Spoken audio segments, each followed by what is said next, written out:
اعوذ باللہ من الشیطان الرجیم بسم اللہ الرحمن الرحیم۔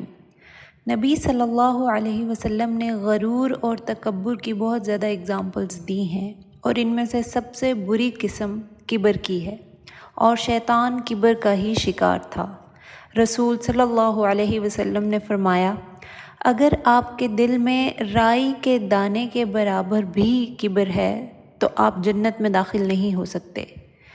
اور نبی صلی اللہ علیہ وسلم نے فرمایا، اس کی دو اقسام ہیں، غمط الناس و بطر الحق۔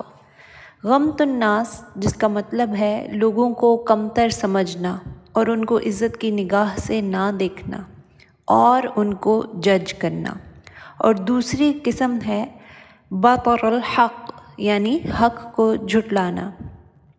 ابن القیم کے مطابق اللہ تعالی انسانوں کو جج کرتے ہیں اور ان کے بارے میں فیصلہ کرتے ہیں، اور یہ حق صرف اللہ تعالی کے پاس ہے، انسانوں کے پاس نہیں۔ اسی طرح حق اللہ تعالی کی طرف سے بنائے گئے وہ قوانین ہیں جنہیں انسانوں کو فالو کرنا ہے۔ اب اگر انسان دوسرے انسانوں کے بارے میں یہ سمجھتا ہے کہ وہ کمتر ہیں، یا انسان اللہ تعالیٰ کے بنائے گئے قوانین کا احترام نہیں کرتا، تو وہ اللہ تعالیٰ کے مقابلے میں خود کو رکھ رہا ہوتا ہے۔ ابلیس نے حقیقتاً یہ دونوں کام کیے، اپنے آپ کو اعلیٰ سمجھا اور دوسروں کو کمتر، اور اسی طرح اس نے اللہ تعالیٰ کے کیے گئے فیصلے کو ماننے سے انکار کر دیا، اور یہ سب کچھ اس نے محض اپنی عقل کو استعمال کرتے ہوئے کیا۔ کبر کی بیماری بہت سارے انسانوں میں بھی پائی جاتی ہے، جب وہ کوئی حکم قرآن یا سنہ میں موجود پاتے ہیں اور پھر کہتے ہیں نہیں، اس آیا کا یہ مطلب نہیں نکلتا، یا اس حکم کی یہ تعویل ہے، یا اس کا مقصد وہ نہیں جو سنہ میں بیان کیا جا رہا ہے۔ دراصل اس طرح کا بیہیویئر جو ہوتا ہے، اس کا مطلب ہے کہ آپ اللہ سبحانہ و تعالیٰ کے حکم اور حق کا انکار کر رہے ہیں۔ یہ بات سمجھ لیں کہ سنہ ہی قرآن کی وضاحت کرتی ہے، اور سنہ کی غیر موجودگی میں اجماع امت کو دیکھا جائے گا۔ آپ کو اس بات کی اجازت نہیں کہ اپنی لاجک یا عقل کو استعمال کر کے وحی کا انکار کر دیں، کیونکہ وحی کا جو سورس ہے وہ ذات ہے جو لامحدود یعنی انفینٹ نالج ہے، جبکہ ہماری عقل محدود ہے۔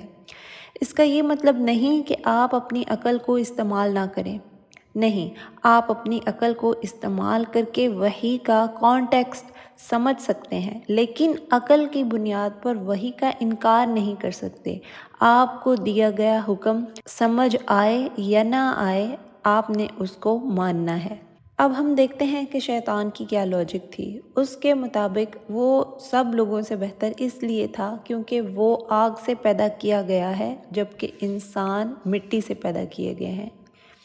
علماء کے مطابق شیطان اپنی عقل کی بنیاد پر یہ نتیجہ نکال رہا تھا، لیکن حقیقتاً اس کا یہ موازنہ قیاس فاسد تھا کہ اسلام کے مطابق انسان یا کسی بھی اینٹی کا ظاہری جسم اللہ سبحانہ و تعالیٰ کی نظر میں کوئی اہمیت نہیں رکھتا۔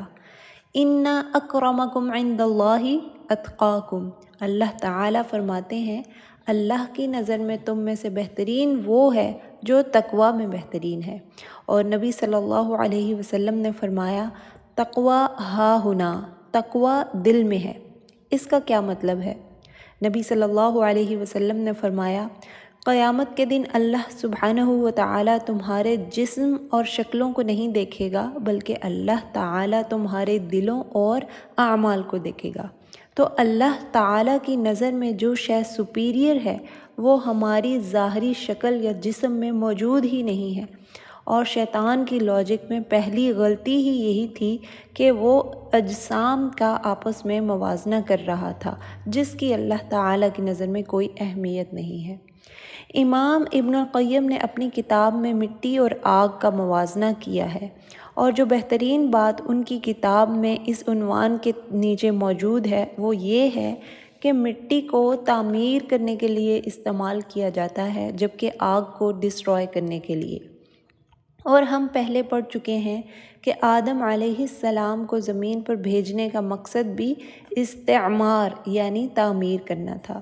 تو اس سے یہ بھی ثابت کیا جا سکتا ہے کہ حقیقت میں مٹی آگ سے بہتر ہے، لیکن اس بات کو بتانے کا مقصد صرف یہ ہے کہ جب آپ اپنی عقل کو اللہ سبحانہ و تعالیٰ کے حکم سے اونچا سمجھتے ہیں تو آپ محض اپنے آپ کو ہی دھوکہ دے رہے ہوتے ہیں۔ یہاں ساتھ میں یہ بات بھی یاد رکھیں کہ قرآن کو سمجھنے کے لیے عقل کو استعمال کرنے سے منع نہیں کیا جا رہا، بلکہ قرآن تو خود اس کا حکم دیتا ہے، لیکن آپ اپنی عقل کو قرآن اور سنہ سے اوپر ڈکلیئر کر کے قرآن کا انکار نہیں کر سکتے، اور زیادہ تر وحی عقل اور لاجک سے کوانسائڈ ہی کر رہی ہوتی ہے۔ نبی صلی اللہ علیہ وسلم نے فرمایا، اللہ سبحانہ و تعالی وہ ذات ہے جو آگ سے سزا دیتا ہے، اور اس کے علاوہ کسی کو یہ اجازت نہیں کہ وہ سزا دینے کے لیے آگ کا استعمال کرے۔ آگ بہت زیادہ تباہ کرنے والی شے ہے۔ تو اس کا مطلب یہ ہے کہ کیا جنات جنت میں داخل نہیں ہو سکتے کیونکہ وہ آگ سے بنے ہیں؟ کیا ہم انسان جنات سے بہتر ہیں؟ نہیں، ہم پہلے ہی بنیادی اصول واضح کر چکے ہیں کہ ہمارے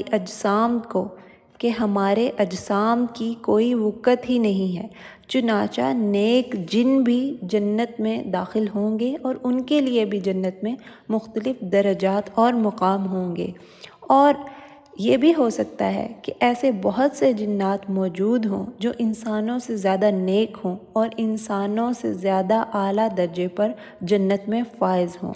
انسانوں کا محض مٹی سے پیدا کیا جانا ان کو فائدہ نہیں پہنچا سکتا۔ وہ بات جو آپ کو اور مجھے اعلیٰ مقام پر پہنچائے گی وہ ہے ہمارا تقویٰ۔